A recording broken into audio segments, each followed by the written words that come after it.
শুনেছি, আমি পড়িনি, যে ব্রিটিশ আমলে এটা আসাম প্রদেশ ছিল এবং ব্রিটিশ যে পুলিশের যে আইন ছিল এটা সম্পূর্ণ আসামের জন্য ভিন্ন ছিল। আসামের মানুষের মন মানসিকতা ওটা বসা রুচিবোধ একটু ডিফারেন্ট তখন ছিল।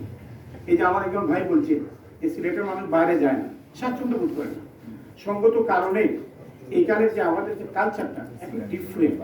তো এইখানের যে দৃষ্টিভঙ্গিটা আসছে, আমার অনুরোধ থাকছে যে আমাদের যে রাষ্ট্রের যে প্রবলেমটা, আপনারা তো স্থায়ী স্ট্রাকচার, জনপ্রশাসন, পুলিশ প্রশাসন, আদার্স যে অ্যাপারেটগুলো আছে স্থায়ী, আর আমরা যারা জনপ্রতিনিধি অথবা রাজনীতি করি আমরা জনগণের পক্ষে এটা ধারাবাহিকভাবে আসতেছি, একদিন আমি আরেকদিন আরেকজন। এইটা আমাদের কেন জানি মনে হয় যে সমন্বয়হীনতার একটা ঘাটতি রয়েছে।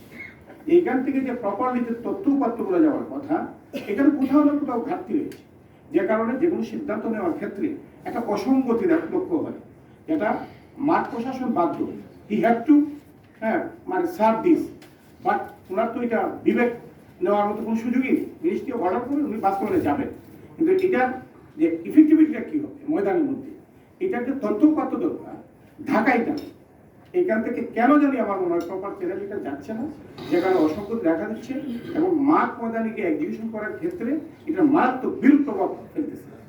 এই যে আমরা দেখলাম স্টোন কাঁসারগুলো ধ্বংস করে দেওয়া, ডেফিনেটলি জিডিপির একটা অর্থ এখানে ক্রাশ হয়ে গিয়েছে, এটা কোনো লাভ হয় না।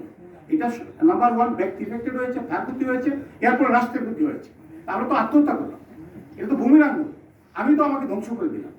এই যে একটা উগ্র চিন্তা চেতনা, আমরা তো রাষ্ট্রের কাছে রাগ বিরাগের ঊর্ধ্বে উঠি যে কোনো ইফেক্টিভিটিতে আমরা যাবো, অ্যাকশনে যাবো, তো রাষ্ট্র কেন যেন এখন মানে ক্রুদ্ধ হয়ে গিয়েছে জনগণের মানে প্রতি, এর একটা আলামতি কানে লক্ষ্য করা যায়। 3 নম্বর, আমাদের এই সিলেটে খনিজ সম্পদের ভরপুর, কোনো খনিজ মন্ত্রণালয়ের কোনো নিজস্ব ডিপার্টমেন্ট নেই। সার্বিক টিলা 50 ফুট উচ্চা টিলা 70 ফুট গভীর হয়ে গিয়েছে, কোনো মামলা নাই। এটা কারা কাটলো, কারা লুটপাট করলো, এর বিরুদ্ধে কোনো মামলা নাই। এটা দেখবে, এটা কি খনিজ মন্ত্রণালয় দেখবে না? অন্যান্য প্রত্যেক মন্ত্রণালয়ের নিজস্ব অ্যাক্টিভিটিস আছে, তার লিগেল ফ্রেমে তার ওয়ার্ক সে করে। বাট যার লুটপাট হচ্ছে, ওই যে আমরা বলি যে যার বিয়া তার খবর নাই, পাড়াপড়শির ঘুম নাই, লুটপাট হয়ে যাচ্ছে সমস্ত খনিজ সম্পদ, আর খনিজ মন্ত্রণালয়ের ওই ঢাকায় ঘুমাচ্ছে। এই ক্ষেত্রে আমাদের অনুরোধ, ডেফিনেটলি খনিজ মন্ত্রণালয়ের একটা ফাংশনাল অ্যাপারেটাস সিলেটে স্থাপন করা দরকার, যারা একদম কাছ থেকে তাদের সম্পদকে পাহারা দিবে এবং সরকারকে এটা মানে টু দ্য পয়েন্ট এটা রিপোর্ট করবে। আমার কথা শেষ, ধন্যবাদ। আসসালাম। জি ধন্যবাদ।